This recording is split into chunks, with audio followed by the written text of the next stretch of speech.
نشے میں تباہ ہے، برباد ہے، لیکن ساتھ میں مجھے اس بات کا یقین ہے حضور کی یہ امت گنہگار تو ہو گئی ہے لیکن غدار نہیں ہے، حضور کی غدار نہیں ہے۔ آج بھی اگر ان سے کہہ دو چاہے وہ کسی بھی طرح کا عمل رکھتا ہو، حضور کی عزت کی بات آئی تو اپنی گردن لے کر حاضر ہونے کو تیار ہے یا نہیں میری اس بات پر؟ سنو، خالد بن ولید جب قلعے کا محاصرہ کر چکے ہیں، عیسائی پادری نے اپنے سارے ساتھیوں سے کہا ہم ان کو 3 دن کا ٹائم دیتے ہیں کہ ہم ان کو صلح کرنے کی بات کریں گے، لیکن میری ایک شرط ہوگی، یہ اپنے نوجوان ساتھیوں کو لے کر بازار سے گزرتے ہوئے آ جائے، اگر صحیح سلامت ان کے سارے فوجی آ گئے ہم قلعے کی چابیاں دے دیں گے۔ سارے عیسائیوں نے پوچھا کیا کرنا کیا چاہتے ہو؟ اس پادری نے کہا ملک کی مشہور خوبصورت لڑکیوں کو اور زر و جواہرات کو میں راستے پر بچھا دوں گا، ننگی لڑکیوں کو کھڑا کر رکھوں گا، جب خالد بن ولید کی فوج یہاں سے گزرے گی، نوجوان ہے، نفس بھڑکتا ہے، اور ایک نوجوان کو خریدنے کے لیے 2 ہی چیزیں ہوتی ہیں، ایک عورت ہے دوسری دولت ہے، اور نوجوان اس پہ پھسل جاتا ہے۔ میں جانتا ہوں کہ جب یہ دونوں چیزیں سجا کر رکھ دی جائیں خالد بن ولید کے یہ لشکری ٹوٹ پڑیں گے عورتوں پر اور دولت پر، ہم آسانی سے ان پر قابض ہو جائیں گے۔ سب نے واہ واہ کیا، تالیاں بجائی، اور پادری آ کر خالد بن ولید سے کہتا ہے ہم آپ سے لڑنا نہیں چاہتے، ہم آپ سے مقابلہ نہیں کرنا چاہتے، آپ 3 دن کے بعد اپنے لشکریوں کو لے کر اس بازار سے گزرتے ہوئے آ جائیے، صحیح سلامت اگر آپ پہنچ گئے تو قلعے کی چابیاں آپ کے حوالے کر دوں گا۔ توجہ، خالد بن ولید نے کہا منظور ہے، یہ شرط میں اتفاق کرتا ہوں۔ واپس آئے، اپنے ساتھیوں سے کہا جنگ نہیں کرنی ہے، لیکن ایک ہی شرط انہوں نے رکھا ہے، 3 دن کے بعد اس بازار سے گزر کر ہمیں جانا ہے، لیکن کوئی نہ کوئی حربہ تو ہوگا، کوئی نہ کوئی سازش تو ہوگی، ہر چیز کے لیے تیار رہنا۔ خالد بن ولید اپنے ان نوجوان لشکریوں سے کہہ رہے تھے اے نوجوانوں توجہ سے سننا اس بات کو، آج بھی دنیا یہ سارے حربوں پر عمل کر رہی ہے ہمارے ساتھ، ہمارے نوجوانوں کے ساتھ۔ خالد بن ولید کے 3 دن گزر گئے، عیسائیوں نے اپنی تیاریاں خوب کر لی، بازار میں اوریاں لباس میں آدھے لباس میں ننگی لڑکیوں کو کھڑا کیا، سر و جواہرات دولت کے انبار بچھا دیے۔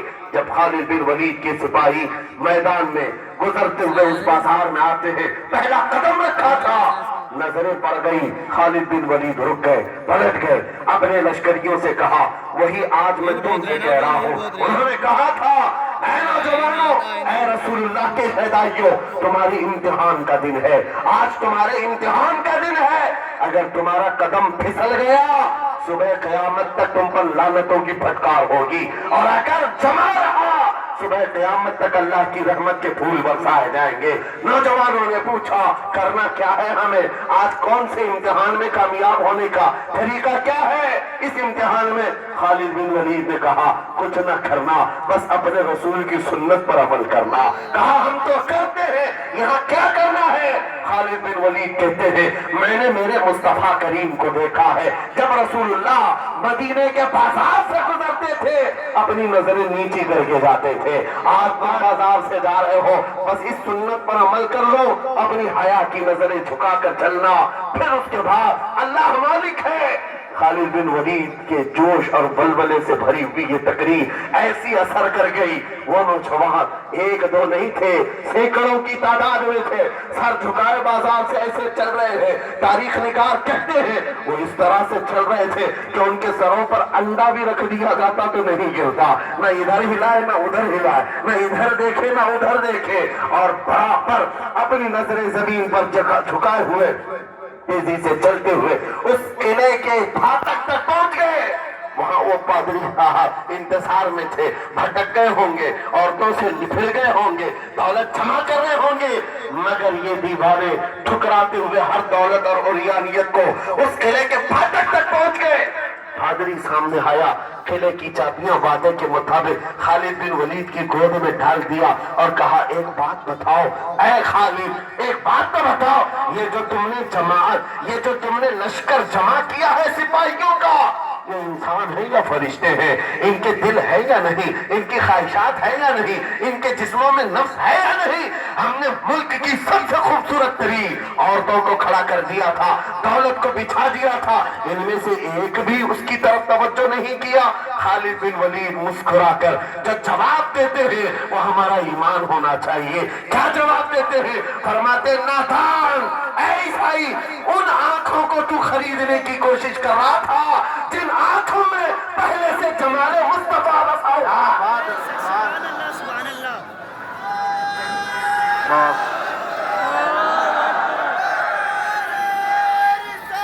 یا رسول اللہ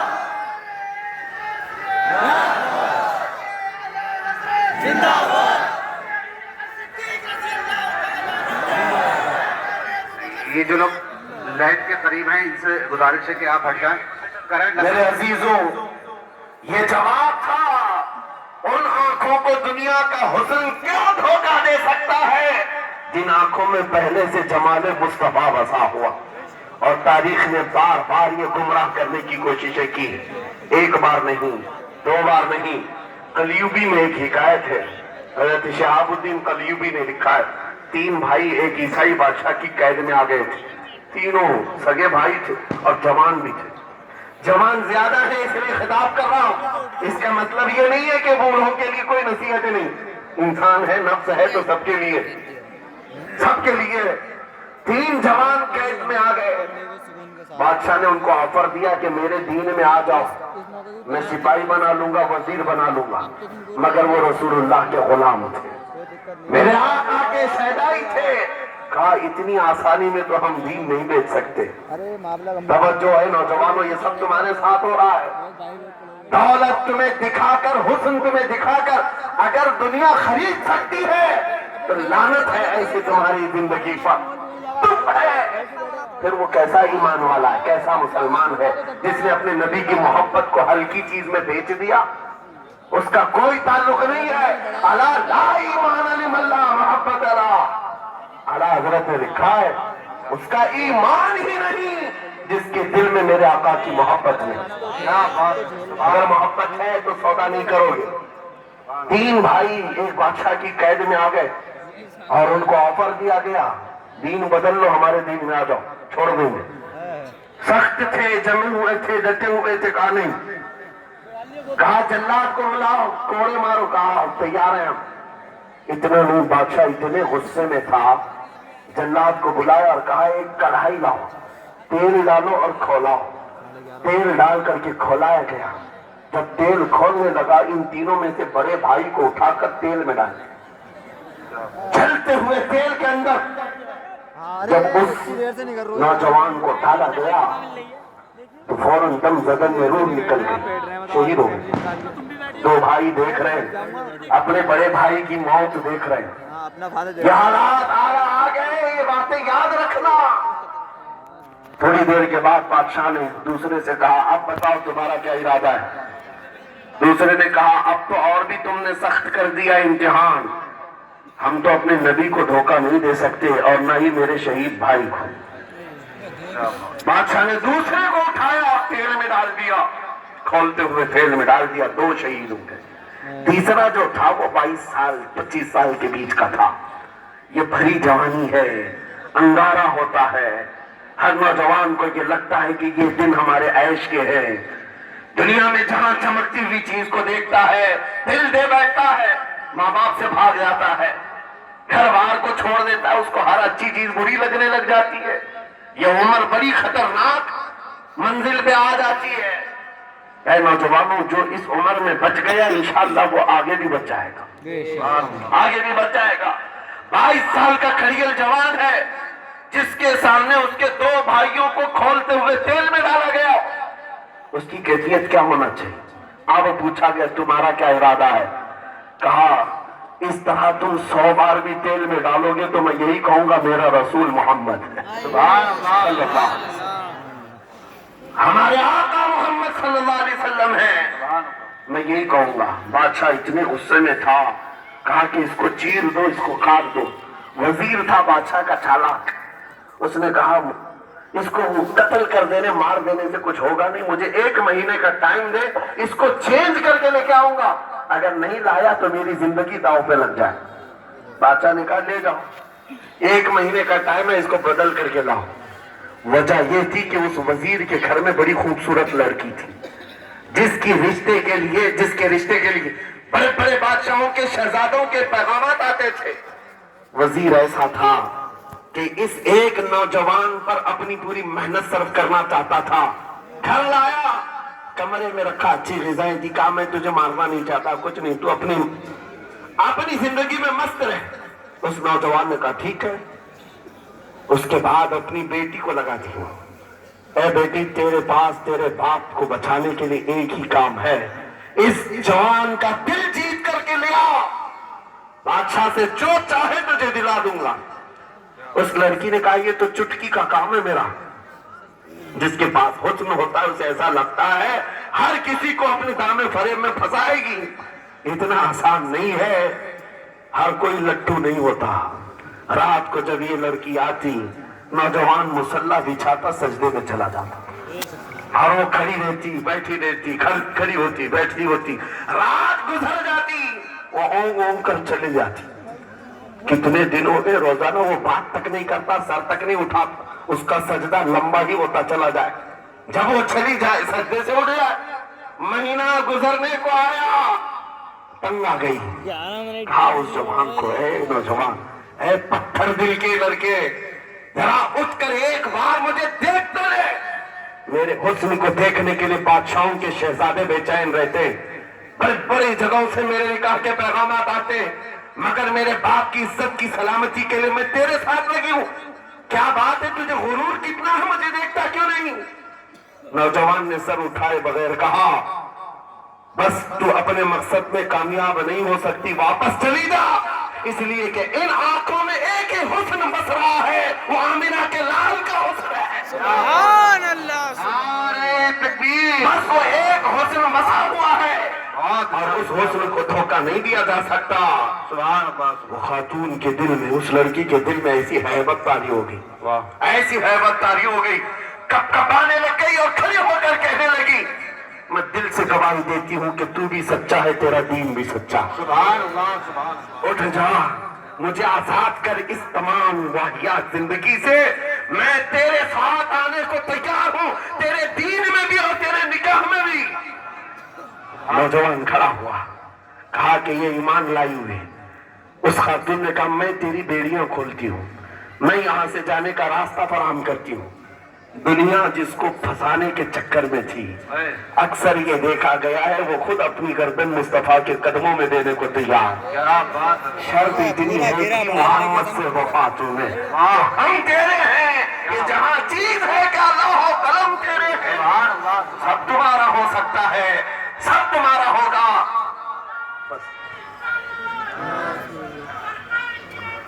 زندہ باد, مرحبا.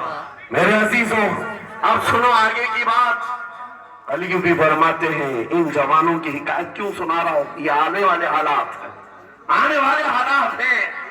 کہتے ہیں رات کی تنہائی میں اس خاتون نے اس نوجوان کی بیڑیاں کھول دی, حجرے کا دروازہ کھول دیا اور اس کو لے کر کے نکل گئی. کہا راستہ میں بتاتی ہوں, سلطنت کی سرحدیں میں عبور کراتی ہوں, پھر تیری مرضی, اگر مجھے ساتھ رکھنا ہے تو لے چل اپنے دیار میں, یا پھر چھوڑنا ہے تو چھوڑ دے. اس نوجوان نے کہا کہ ٹھیک ہے ساتھ چلو. رات کے وقت یہ دونوں تنہا ساتھ چل رہے تھے. یہ بھاگے ہوئے لوگ نہیں ہیں, یہ ایمان پر استقامت والے لوگ, یہ حسن پر فدا ہونے والے لوگ نہیں. رات کے وقت جب چل رہے تھے, آدھی رات گزری ہوئی تھی, اچانک گھوڑوں کے دوڑنے کی آواز آئی. بہت اہم بات کر رہا ہوں, گھوڑوں کے ٹاپ کی آوازیں آنے لگ گئی. اب یہ دونوں ڈر کر کے ایک درخت کے پیچھے چھپ گئے. انہیں لگا بادشاہ کو خبر ہو گئی, بادشاہ نے ہمیں پکڑوانے کے لیے پوری فوج بھیج دی ہے. وزیر کو بھی پتا چل گیا ہوگا, یہ ڈرے سہمے ہوئے درخت کے پیچھے چھپے ہوئے تھے کہ اب کیا ہوگا اس کے بعد.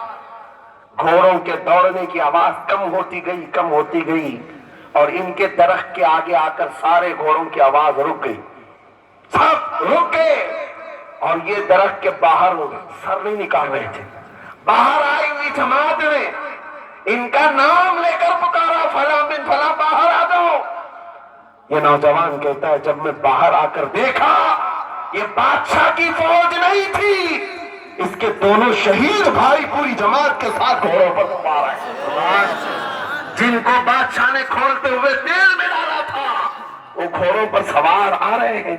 نوجوان دیکھ کر کے ہکا بکا رہ گیا، پوچھا بھائی جان آپ کیسے آئے، آپ کیسے آئے؟ ان دونوں بھائیوں نے کہا اے ہمارے ننھے بھائی کیا تجھے پتا نہیں اللہ نے فرمایا وَلَا تَقُولُوا لِمَنْ يُقْتَلُ فِي سَبِيلِ اللَّهِ أَمْوَاتٌ بَلْ أَحْيَاءٌ وَلَكِنْ لَا تَشْعُرُونَ، جو اللہ کی راہ میں مارے جائیں انہیں مردہ مت کہو، وہ زندہ ہے، تمہیں اس کا شعور نہیں، یہ صرف تو ہمیں دیکھ رہا ہے، پہچان رہا ہے، تجھے پتا ہے یہ جو جماعت ہمارے ساتھ آئی ہے عام لوگوں کی نہیں، یہ بدر خندق کے صحابہ کی جماعت ہے۔ سبحان اللہ، بہت جب مرحبا اللہ۔ بات صرف اتنی ہے، بات صرف اتنی ہے، اگر تم اللہ کے سچے بندے بن جاؤ، حضور کے وفادار بن جاؤ، پوری دنیا تمہارے لیے کھوا دی جائے، حالات تمہارے لیے بدل دیے جائیں گے۔ تھوڑے دنوں کی بات ہے، اسی لیے اقبال نے کہا تھا سچی بات ہے، اے نوجوانوں میرا پیغام یہ ہے اگر سننا ہے تو صرف اتنا ہے، کفر دم توڑ دے گا ٹوٹی ہوئی شمشیر کے ساتھ، کفر دم توڑ دے گا ٹوٹی ہوئی شمشیر کے ساتھ، گھر تم نکل آ جاؤ ایک بار نعرہ تکبیر کے ساتھ۔ نعرے تکبیر، نعرے رسالت، نعرے غوثیت، لبیک یا رسول اللہ، لبیک یا رسول اللہ، نعرے تکبیر۔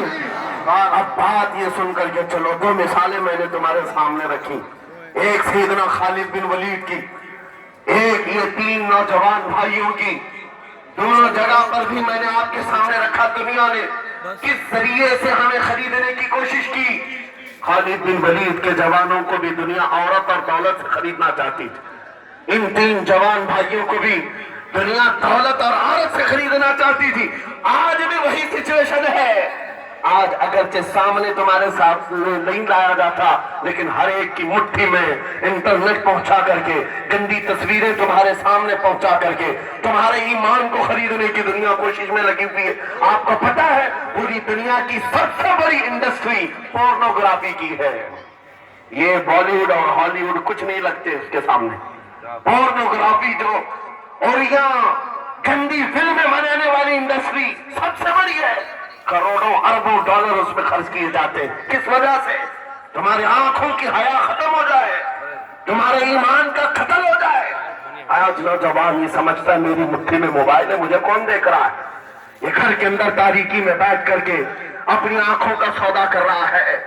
ان اوریاں تصویروں کو تم اپنی انگلیوں کے طور سے ہلا ہلا کر کے دیکھ رہے ہو۔ ایک بات یاد رکھنا، ہو سکتا ہے تمہاری ماں سے پوشیدہ ہے، تمہارے باپ سے چھپی ہوئی حرکت ہے، تمہارے بھائی اور دوستوں سے چھپی ہوئی حرکت ہے۔ قرآن کہتا ہے یعلم خائنۃ الاعین وما تخفی الصدور، وہ اللہ ہے جو تمہاری آنکھوں کی خیانت کو دیکھ رہا ہے، تمہارے دلوں میں چھپے ہوئے حالات کو بھی وہ جانتا ہے۔ اس لیے یاد رکھنا آج ہماری کی ہوئی حرکتوں کے لیے میرا مولا فرماتا ہے فَمَن يَعْمَلْ مِثْقَالَ ذَرَّةٍ خَيْرًا يَرَهُ وَمَن يَعْمَلْ مِثْقَالَ ذَرَّةٍ شَرًّا يَرَهُ، جو ایک رائی کے دانے کے برابر بھی نیکی کرے گا قیامت کے دن وہ بھی دکھایا جائے گا، اور ایک رائی کے دانے کے برابر برائی کرے گا وہ بھی دکھایا جائے گا۔ لقمان حکیم نے اپنے بیٹے کو یہ نصیحت کی تھی یا بنیا انها ان تکن مثقال حبۃ من خردل فتکن فی صخرۃ او فی السماوات او فی الارض یأتی بها اللہ۔ لقمان حکیم ان کا نام ہے جن کا ذکر قرآن میں آیا ہے، اگرچہ نبی نہیں ہے لیکن اپنے بیٹے کو کیا نصیحت کیا تھا؟ بیٹا اگر تو برائی کرے گا چاہے پہاڑ کی چٹان میں اندر جا کر یا آسمانوں میں جا کر یا زمین میں اندر جا کر، کہتے کہیں جا کر لے، یأتی بها اللہ، اللہ وہ تیرے سامنے لائے گا، اللہ تیرے سامنے لائے گا۔ قیامت کے دن بے آبرو ہونا ہو، ذلیل و رسوا ہونا ہو تو پھر آپ کی مرضی، اذا لم تستحی فاصنع ما شئت، جب تمہاری حیا نکل جائے تو تم جو چاہو کر لو، اور اگر ایمان کی حیا باقی ہے تمہارے ہاتھ پیر کانپنے چاہیے. تمہارے ہاتھوں میں کپکپی آ جائے میں کیا کرنے جا رہا ہوں. اے نوجوانوں، آج وہی سچویشن دوبارہ آئی ہے. تمہاری آنکھوں کو خریدنے کے لیے کروڑوں ڈالر لگائے گئے. تمہیں ایک بات یاد ہے، بریلی سے بڑے قریب رہتے ہو. یہ اعلیٰ حضرت کا علاقہ ہے نا؟ اعلیٰ حضرت والے لوگ ہیں. میرے اعلیٰ حضرت نے 100 سال پہلے کہا تھا آنکھ سے کاجل صاف چرا لے، یہاں وہ چور بنا کے ہیں. تیری گٹھری تاکی ہے اور تو نے نیند نکالی ہے. سنا جنگل رات اندھیری چھائی بدلی کالی ہے. سونے والوں جاگتے رہیو چوروں کی رکھوالی ہے. یہ کس کے لیے کہا تھا اعلیٰ حضرت نے؟ کبھی آپ نے سنا؟ ہمارے ایک صاحب ہیں، ان سے ہم نے کہا تھا کبھی کسی تھانے میں ایسا بھی کیس رجسٹر ہوا ہے کہ کسی کی آنکھ سے کاجل چرایا گیا ہو اور آ کے کمپلینٹ کیا ہو کسی نے؟ آپ تھانے میں جا کر پوچھے، وہ ہنسیں گے. میاں موبائل چوری کے واقعات ہوتے ہیں، پاکٹ مار ہوتے ہیں، پیسے چوری کے ہوتے ہیں، سننا چوری، چین چوری. یہ پہلا کیس سن رہے کہ کسی کی آنکھ سے کاجل بھی چرایا. یہ کیسے ہو سکتا ہے؟ یہ استعارہ ہے. میرے عزیزوں، مومن کی آنکھ کا کاجل وہ شیشی اور ڈبی والا نہیں، مومن کی آنکھ کا کاجل عشق مصطفیٰ ہوا کرتا. کیا بات. محبت مصطفیٰ ہے. اور یہ چھیننے کے لیے بڑے بڑے چور بیٹھے ہوئے ہیں. تمہاری آنکھوں کی حیا ختم ہو گئی تو تم جو چاہے کرنے لگ جاؤ. تمہاری آنکھیں اگر بھٹک گئی، اسی لیے میرے آقا نے فرمایا النظرۃ سہم من سہام الشیطان. نظر شیطان کے تیروں میں سے ایک تیر ہے. یہ نظریں ہی دھوکہ کھاتی ہیں. پھر یہ جو بے حیائی آج عام ہے، یہاں تک کہ یہ جسم فروشی پر لے آتی ہے. عورت کو اس کے ننگے پن تک لاتی ہے اور مرد کو اس کی بربادی پر لاتی ہے نظریں. اسی لیے دوا بتاؤں اپنی نظروں کو